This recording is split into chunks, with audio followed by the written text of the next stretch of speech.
so I'm gonna make an inscribed square inside of a circle. So the first thing you have to do is make a dot so you don't forget where the center of your circle is.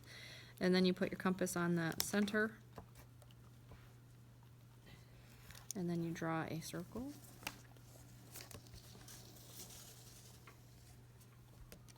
If alternatively you were given a circle and a dot and then you had to start from there, what you would do is to figure out how big the radius is, you would just put your compass on the center and then you adjust your slider until it touches the edge of the circle, and that'll tell you how big the radius is. Okay, so I'm going to do inscribed square. So after I have a circle with its center marked, I use my straight edge and I draw the diameter. The diameter is a chord or a segment that goes from the edge of the circle through the center to the other edge. So using the end points of the diameter, I'm going to bisect the segment. Again, my favorite, the ninja one. So you put your compass on one end point of the diameter and you adjust your slider more than the radius, more than halfway. Then you draw an arch without adjusting your slider. Go to the other side of the diameter. Put your eye on the end point of the diameter. Draw another arch.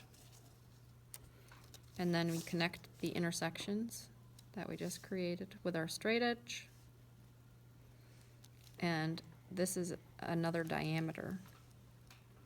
So one property of a square is that the diagonals of a square, which these are the two diameters are going to be our diagonals of the square. The diagonals of a square intersect at a right angle, and I just made a perpendicular bisector because we did a bisect construction.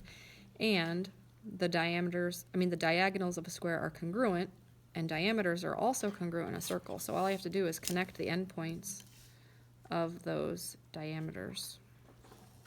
And they're going to act as the diagonals of a square.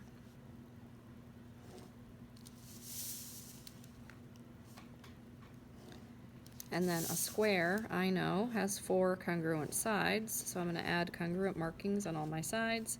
And a square also has right angles, so I'm going to add the right angle marking to show that it is a square.